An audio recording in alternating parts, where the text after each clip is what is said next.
partir d'une dualité qui est la force de vie, la force de vie à l'ascendant et la force de l'esprit à la maison 4. Alors, il donne d'autres définitions, mais ça peut vous intéresser, je vais aller très vite. Alors, à la maison 1, il met apparence, à la maison 9, mais ça vient compléter, hein, les éléments de l'âge viennent vous les donner. À la maison 9, attitude fondamentale envers la vie, et à la maison 5, manière de faire les choses. Et il appelle, alors ensuite, j'ai commencé par la 1 à la 7, alors à la 7, il ajoute amour, lien d'affaires et opportunité. Venant de la 3, c'est intéressant, la 3, il dit réservoir des liens sociaux, associations issues du passé, et la synthèse de l'opportunité. Voilà, c'est mon clé. Et expression de la 7 à la 11, avec consommation de la vie, avenir des associations. Mais ça vient compléter et éclairer les premiers mots-clés. Bon, alors ensuite, à la 4, il nous dit lieu extrême de retrait, âme, réalité intérieure soutenant la manifestation extérieure. Il ajoute pour la 12, d'où arrivent les énergies depuis la 12 jusqu'à la 4, voilà, pour la 12, ressources de l'âme, restriction protectrice ou sacrifice, et à la 8, potentialité de l'âme et régénération.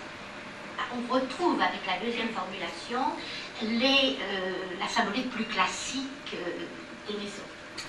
Et je termine avec la 10. Alors il ajoute reconnaissance extérieure du mérite intérieur, reconnaissance sociale.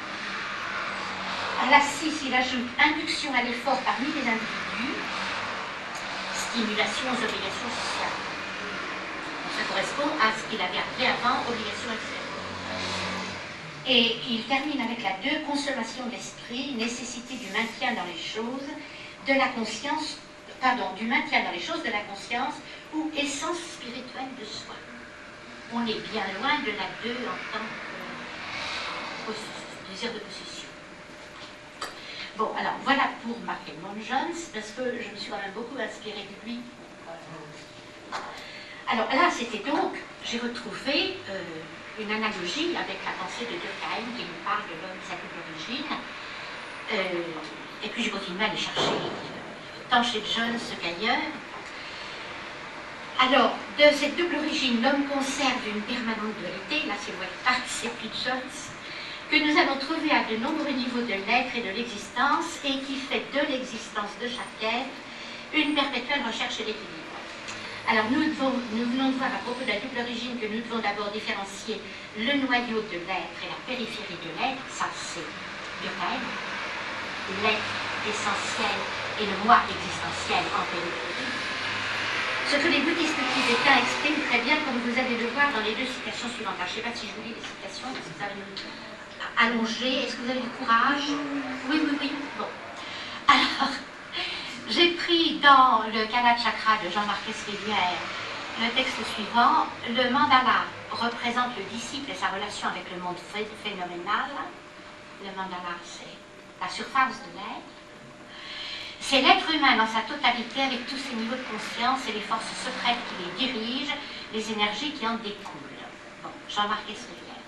D'autre part, j'ai pris dans David Neil, dans les enseignements secrets des bouddhistes tibétains, le texte suivant. Lui, physiquement et mentalement, c'est la foule des autres.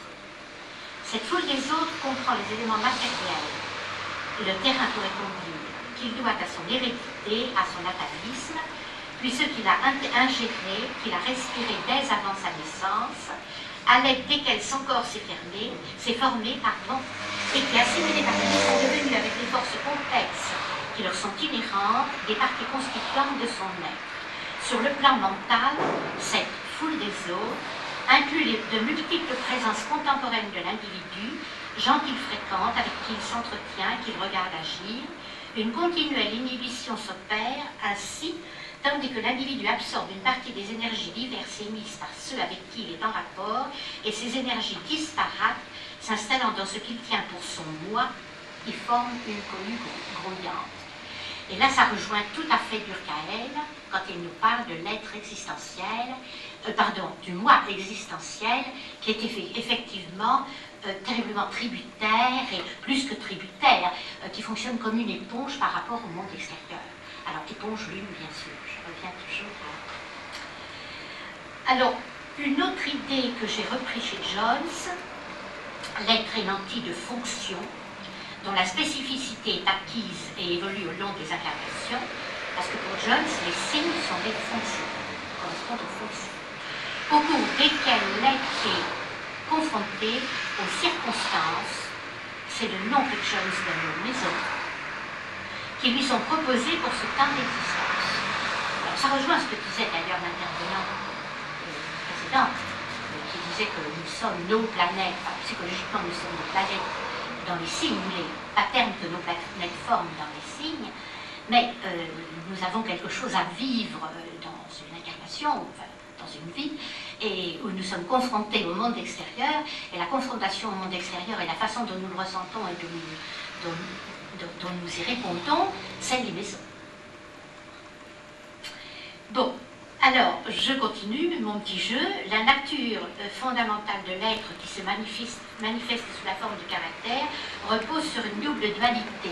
Bon, j'ai recherché toutes les dualités en astrologie, en fait. Hein. Alors, d'une part, sec opposé à humide, repli, enfin, phénomène de recherche d'équilibre permanent entre sec et humide.